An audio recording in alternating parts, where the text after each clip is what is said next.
Hello friends, ఎలా ఉన్నారు? చాణక్య నీతిలో స్త్రీ శక్తి గురించి ప్రస్తావిస్తూ, స్త్రీలు శాంతియుత లక్ష్మీ రూపం, విద్యావంతురాలు, పరిమిత సంకల్ప శక్తి కలిగి ఉంటే కుటుంబానికి శ్రేయస్సు, ఆనందం తీసుకురాగలరని చెప్పారు. సమాజంలో స్త్రీలను బలహీనులుగా భావిస్తారు.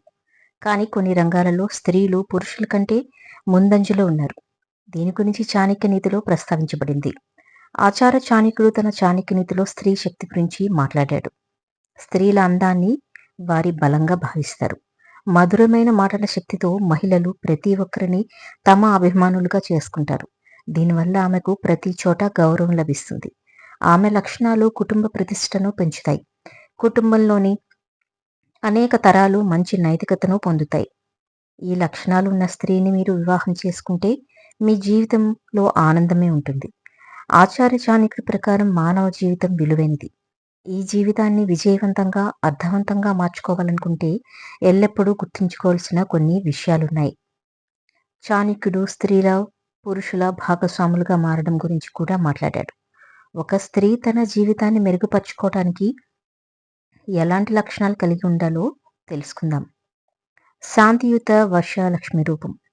ఆచార్య చాణక్యుడి బోధనల ప్రకారం శాంతియుత స్త్రీలను లక్ష్మీ స్వరూపంగా భావిస్తారు.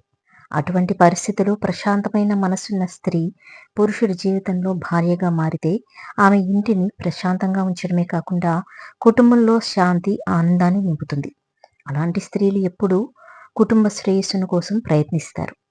విద్యావంతురాలు, సంస్కారవంతురాలు అయినటువంటి స్త్రీ ఒక పురుషుడిని జీవితంలోకి భార్యగా వస్తే ఆమె ప్రతి పరిస్థితుల్లోనూ కుటుంబానికి సహాయంగా ఉంటుంది.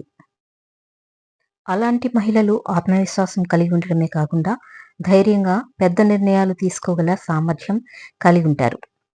చాణక్యుడి ప్రకారం అంత సౌమ్యమైన స్త్రీని వివాహం చేసుకున్న వ్యక్తి ఎప్పటికీ సంతోషంగా జీవిస్తాడు. అలాంటి స్త్రీలను సమాజంలో గౌరవిస్తారు. అంతేకాకుండా వారు తమ తల్లిదండ్రులను, అత్తమామలను కూడా గౌరవంగా చూస్తారు. పరిమిత సంకల్ప శక్తి ఉన్న స్త్రీలు ఆచార్య చాణక్యుడి ప్రకారం పరిస్థితికి అనుగుణంగా తమ ఇష్టాన్ని ఎలా మార్చుకోవాలో తెలిసిన స్త్రీలు ఉత్తమ భార్యలుగా నిరూపిస్తారు. అలాంటి స్త్రీలు తమ భర్తలను, కుటుంబ సభ్యులను మంచి పనులు చేయటానికి, సరైన మార్గంలో నడవడానికి ప్రేరేపించారు.